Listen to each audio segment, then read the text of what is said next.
सबको जय मसीह की। आज हम फिर से इकट्ठा हुए हैं और प्रभु का धन्यवाद हो कि मुझे ये मौका मिला कि मैं परमेश्वर के वचन को आपके साथ शेयर कर पाऊँ। प्रभु माफ़ करे अगर कुछ गलती हो, क्षमा करे प्रभु। लेकिन आइए हम प्रार्थना करते हैं। प्रभु मैं धन्यवाद करते हैं सुंदर वचन के लिए जो आपने दिया प्रभु जी। और ये परमेश्वर, ये बीज जब बोया जाए परमेश्वर, हर एक के दिलों में उतरे परमेश्वर, और ये बाप से बहुत फलवंत हो हर एक के जीवन में मेरे परमेश्वर। तेरा धन्यवाद करते हैं बाप आसमानी, क्योंकि तेरा नाम ही काफ़ी है बाप आसमानी। प्रभु यीशु बाप आसमानी, यीशु के नाम में मांगते हैं, आमीन। यहाँ मैंने प्रेरितों के काम और उसका चैप्टर 4 और वर्स 12 लिया है। प्रेरितों के काम और 4 अध्याय, उसकी 12वीं आयत मैंने यहाँ ली है। और यहाँ लिखा है, किसी दूसरे के द्वारा उद्धार नहीं, क्योंकि स्वर्ग के नीचे मनुष्य में कोई दूसरा नाम नहीं दिया गया जिसके द्वारा हम उद्धार पाएं। हालेलुया। किसी दूसरे के द्वारा उद्धार नहीं, क्योंकि स्वर्ग के नीचे मनुष्य में कोई दूसरा नाम नहीं दिया गया जिसके द्वारा हम उद्धार पा सकें। आमीन। कोई दूसरा नाम नहीं दिया गया जिसके द्वारा हम उद्धार पा सकें। यहाँ जो पतरस है, जब यीशु मसीह जब उठा लिया गया 40 दिन के बाद, जी उठने के बाद, तो यहाँ पर पतरस और यूहन्ना जब जा रहे थे मंदिर की तरफ, तो वहाँ मंदिर के बाहर जो एक लंगड़ा भिखारी था, तो वो उनसे कुछ मांगने लगा। और वो ये उम्मीद कर रहा था कि शायद इनके पास कुछ पैसे होंगे या कुछ ऐसी चीज़ होगी जिससे मैं अपनी गुजर बसर कर लूँ। और उसका रोज़ का काम था ऐसा आकर के उस मंदिर के बाहर बैठ जाना और भीख मांगना। तो पतरस ने उससे कहा कि मेरे पास ना सोना है ना चांदी है, मेरे पास जो है वो मैं तुझे देता हूँ। और उसने कहा, क्या कहा? उठ, यीशु के नाम से उठ और चल फिर। हालेलुया। यीशु का नाम ही काफ़ी है। हालेलुया। और अनुग्रहकारी नाम है, अनुग्रह करने वाला पिता है, अनुग्रह करता है हम सब पर, और यीशु का नाम ही काफ़ी है। और यहाँ पे वही लिखा हुआ है कि किसी दूसरे के द्वारा उद्धार नहीं है। किसके द्वारा उद्धार है? स्वर्ग के नीचे मनुष्य के में और दूसरा कोई नाम नहीं दिया गया जिसके द्वारा तुम उद्धार पा सको। ओनली ओनली ओनली ओनली चीज। हालेलुया। यहाँ पे क्या हुआ था? यहाँ पे ये जिक्र चल रहा था जब उन्होंने उस लंगड़े भिखारी को जो ठीक कर दिया था, तो जब वो आया, वो चलता हुआ, और लोगों ने देखा कि ये तो लंगड़ा था और ये ठीक कैसे हो गया। और जब जो यहाँ के लीडर थे, सदूकी और फरीसी जो थे, जब उन्होंने देखा कि ये हो कैसे गया, ये ठीक कैसे हो गया, और वो हैरान थे इस चीज़ के लिए। तो लेकिन जब उससे पूछा गया, उनको बुलाया गया कोर्ट के अंदर और उनसे पूछा गया कि तुम जो ये क्योंकि वे बहुत क्रोधित हुए और वे लोगों को सिखाते थे कि यीशु का उदाहरण दे देकर मरे हुए में से जी उठने का प्रचार करते थे वो लोग। उन्होंने कहा कि तुम किसके सामर्थ्य या किसके ऑर्डर से या किसके पावर से तुम ये काम करते हो कि ये ठीक हो गया। तो उन्होंने कहा कि और वो क्या करते थे कि यीशु के जी उठने का प्रचार करते थे और यीशु के फिर से आगमन का प्रचार करते थे।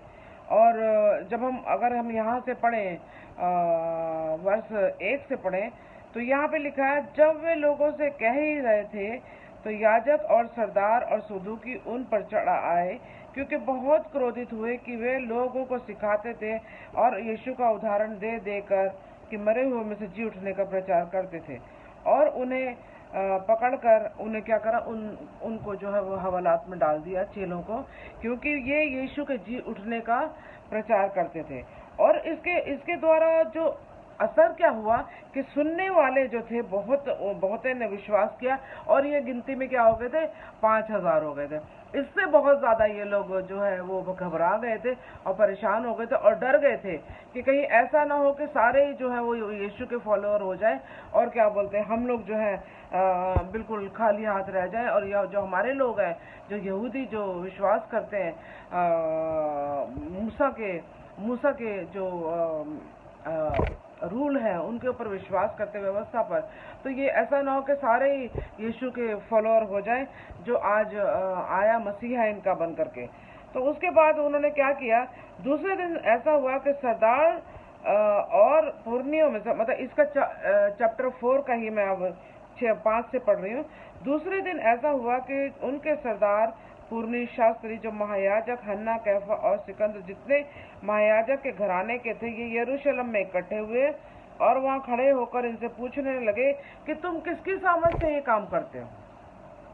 हालेलुया। कि तुम किसकी सामर्थ से काम करते हो और किस नाम से, और तुमने ये काम जो है किस नाम से किया। तब पतरस जो था वो पवित्र आत्मा से परिपूर्ण हो गया और उसने कहा कि ये दुर्बल मनुष्य के साथ जो भलाई की गई है, ये आज हमारे से जो ये पूछताछ की जा रही है, तो ये कह रहा है कि ये कैसे अच्छा हो गया, तुम सारे इजरायली लोग जान ले कि यीशु नासरी के नाम से क्या है, जिसको तुमने क्रूस पर चढ़ाया था, परमेश्वर ने मनुष्यों में से जिला दिया। ये मनुष्य तुम्हारे सामने भला चंगा खड़ा है, और ये तुम्हारे सामने खड़ा है, ये वही पत्थर है जिसे तुम राजमिस्त्रियों ने तुच्छ जाना, और वे कोने के सिरे का पत्थर हो गया, किसी दूसरे के द्वारा उद्धार नहीं, क्योंकि स्वर्ग के नीचे मनुष्य में कोई दूसरा नाम नहीं दिया गया जिसके द्वारा हम उद्धार पा सकें। हालेलुया। तो क्या है, उन्होंने कहा कि जब उन्होंने उस लंगड़े को जो वो उसको चंगा किया, तो जब पहले तो 3,000 लोगों ने विश्वास किया पतरस की बात पर, लेकिन इस बार जो वो संख्या बढ़ गई, 5,000 हो गई। तो उन्होंने कहा ये क्या कर रहे हैं, जो किसकी सामर्थ्य से ये काम कर रहे हैं, जो कि लोग इतना विश्वास कर रहे हैं। और वो सिर्फ यीशु के जी उठने का प्रचार करते थे, यीशु मरे हुओं में से कैसे परमेश्वर ने उसे जिलाया है, उस परमेश्वर पर हमें, जो सच्चा परमेश्वर, उस पर हमें विश्वास करना है, उसी के पीछे हमें चलना है। और वो ये कह रहा है कि जिस पत्थर को तुम लोगों ने नकारा कर दिया था, जिस पत्थर को तुमने बिल्कुल ठुकरा दिया था, जो बिल्डर्स होते हैं, जो फाउंडेशन की एक जो नींव रखते हैं, वो मजबूत पत्थर को रखते हैं, वो कहता वो ऐसा मजबूत पत्थर था कि उसके ऊपर आज कलीसिया खड़ी है। हालेलुया। वो आत्मिक पत्थर जिसको तुमने ठुकरा दिया और तुमने क्रूस पर चढ़ाया, वो जो पत्थर था वो आज कोने के सिरे का पत्थर हो गया। उसके ऊपर ये कलीसिया खड़ी हुई है। हालेलुया। उसके ऊपर ये लोग विश्वास कर रहे हैं, और आज इतने लोग और लोग भी आना चाहते थे। ये जो थे ये विश्वास किया, और गिनती में वो लोग क्या थे, 5,000 तो पुरुष थे, 5,000 पुरुष थे, और उनके अगर पत्नी और उनके बच्चे अगर हम आगे लगा के चले, तो थोड़ा थोड़ा भी हम करें, तो ये एटलीस्ट अगर लमसम मतलब थोड़ा राउंड अबाउट करके अगर गिना जाए तो 20,000 के करीब लोग थे जो ये विश्वास में आए। हालेलुया। तो उन्होंने वो बहुत डर गए थे, क्योंकि पॉपुलेशन तो कुछ ही थी वहाँ की, तो वो लोग बहुत डर गए थे, ऐसा ना हो कि सारे लोग विश्वास में आ जाए और हम लोग जो है बिल्कुल खाली हाथ रह जाए। तो वो उन्होंने क्या करा, उन लोगों को जेल में डाल दिया, और वो ये भी सोचते थे कि ये जो है ये इतनी बड़ी बड़ी बात है, क्योंकि ना तो पतरस इतना पढ़ा हुआ था, ना ही क्या बोलते यूहन्ना जो चेले थे वो बहुत पढ़े लिखे नहीं थे, वो जिसमें से लूका था जो एक था एजुकेटेड था, और उसमें से वो जो बाकी ज़्यादातर चेले जो थे वो पढ़े लिखे नहीं थे। लेकिन ये यही सोच रहे थे कि इतने बड़े बड़े काम ये कैसे हासिल कर रहे हैं, ये कैसे कर रहे हैं, कि ये किसकी सामर्थ्य से कर रहे हैं। और जब उन्होंने देखा कि इतनी बड़ी बड़ी बातें करते हैं ये, जो बड़े बड़े इनके महायाजक तक को ज्ञान नहीं था इन चीज़ों का, ये कैसे बातें करते, तब उन्हें याद आया कि हाँ, हमने इनको यीशु के साथ देखा। हालेलुया। इनको हमने क्या करा, हमने यीशु के साथ देखा। तो हम यह थोड़ा पढ़ लेते 13वीं इसको आयत को यहाँ पे। जब उन्होंने पतरस यूहन्ना का साहस देखा और ये जाना कि अनपढ़ साधारण मनुष्य हैं, तो आश्चर्य किया कि फिर उनको पहचाना कि यीशु के साथ रहे हैं। ये लोग क्या है, यीशु के साथ रहे हैं। और उस मनुष्य को जो अच्छा हुआ था उसके साथ खड़े देखकर उसके विरोध में वो कुछ कह ना सके, क्योंकि ज्यादातर जनता जो लोग थे वहां पर खड़े हुए, वो उनकी जो चमत्कार हुआ था उसके ऊपर वो अचंभित थे और वो उन्होंने विश्वास किया था। और ज्यादातर लोग जो थे उसके ऊपर उनके साथी थे, इसलिए वो ज्यादा कुछ वहां पर कह ना सके। उनको सिर्फ कुछ मारा उन लोगों को, और क्या करा, उन लोगों को छोड़ दिया गया। तो प्रभु का मेरा कहने का मतलब है, वो ये कहते रहे कि जिस पत्थर को तुमने नकारा, जिसको तुमने दोषी ठहराया, जिसको तुमने पापी ठहराया, जिसको तुमने लानतें दी, जिसके मुंह पर तुमने थूका, जिसको तुमने गालियां दी, आज वही जो है उसी के वो तो था भी नहीं वहां पे, वो तो था भी नहीं, वो रिजरेक्ट हो गया था, वो तो चला गया था परमेश्वर के पास, वो उठ गया था वहां से। तो मेरे अजीजों, मेरे प्रिय लोगों, हमें यीशु पर विश्वास करना है। अभी तो वो था भी नहीं वहां पे, वो चला गया था, तब भी कलीसिया पर कलीसिया खड़ी होती चली गई। और वो, अगर आपको याद हो तो, वो हमेशा कहता था कि जा, मैंने तुझे चंगा किया, लेकिन तुम किसी को बताना मत। लेकिन यहाँ पे हम लोग कैसे, हम लोग तो जब एक छोटा सा काम हो जाता तो हम ढंढोरा पीटते हैं, है ना, हम लोग ढंढोरा, जाओ उसको बताओ, हमारी आदत है। हम लोग अरे फोन करा, अरे आज हमने ये ऐसा किया तो ये चमत्कार हो गया, आज हमने ऐसा फोन किया तो ये हो गया, आज मैंने उसके लिए प्रार्थना करी तो वो चंगा हो गया, वो उठ गया। ये सब छोटी बातें हैं। This is all the small things. अगर हम यीशु को प्राप्त कर लें, अगर हम यीशु को चाह लें, यीशु को ग्रहण कर लें, यीशु को प्राप्त करना बहुत बहुत बहुत बड़ी बात है। उसके लिए बहुत कुछ आपको छोड़ना पड़ेगा, बहुत कुछ कुर्बान करना पड़ेगा। अगर आप उसके लिए तैयार हैं तो आप क्यों नहीं हम पौलुस और पतरस की तरह, हम और यूहन्ना की तरह, उसके चेलों की तरह बन जाते। तो हम परमेश्वर से मांग सकते हैं, हम यीशु से बोल सकते हैं कि तू भी हमें अपना चेला, और हमें अपना चेला बना ले, और हमारी वो सारी अशुद्धियों को दूर कर।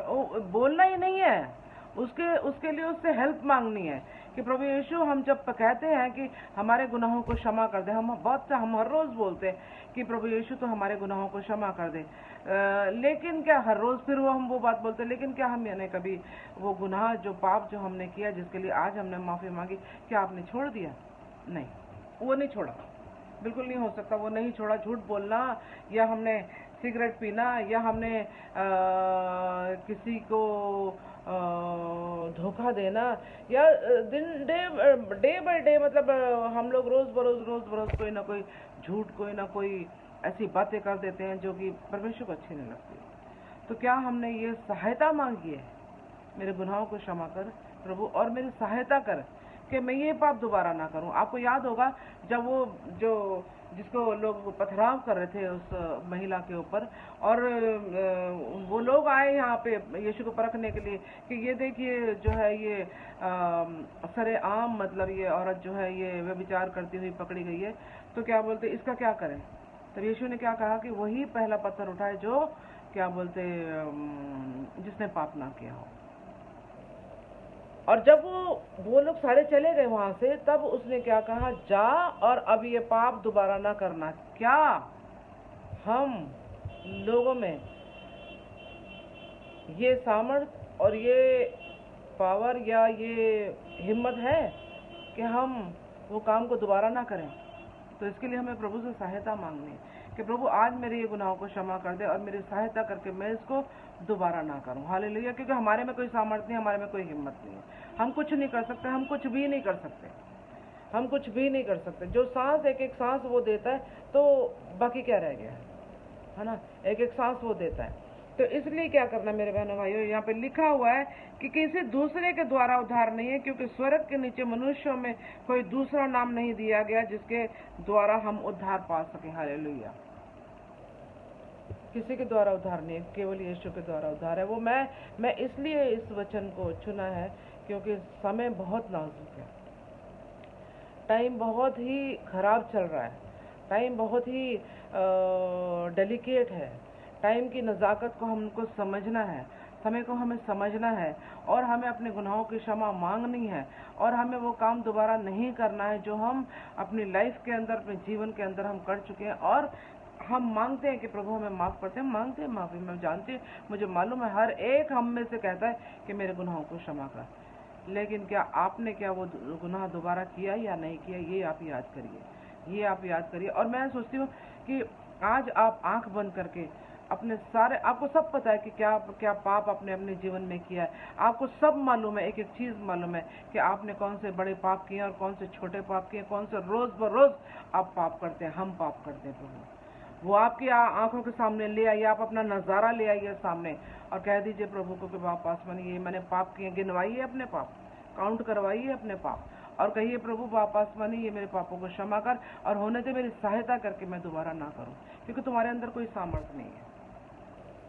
हम सब मिट्टी के पुतले हैं, उसी के बनाए, उसने हमें मिट्टी से बनाया हुआ है। तो क्या है, हमारे अंदर कोई भी सामर्थ्य नहीं है, उसने अपने श्वास फूके हुए हमारे अंदर कोई सामर्थ्य नहीं। कहिए अपने सामर्थ्य से परमेश्वर होने दे के पास से मुझे सहायता कर कि मैं ये पाप दोबारा ना करूं। हालेलुया। और अपने पापों को क्षमा करिए, क्षमा मांगिए, और पापों को उस कोशिश करिए कि दोबारा ना हो। हालेलुया। मैं प्रभु का धन्यवाद करती हूँ, और मैं जानती हूँ कि अब ये पाप आप दोबारा नहीं करेंगे। आमीन।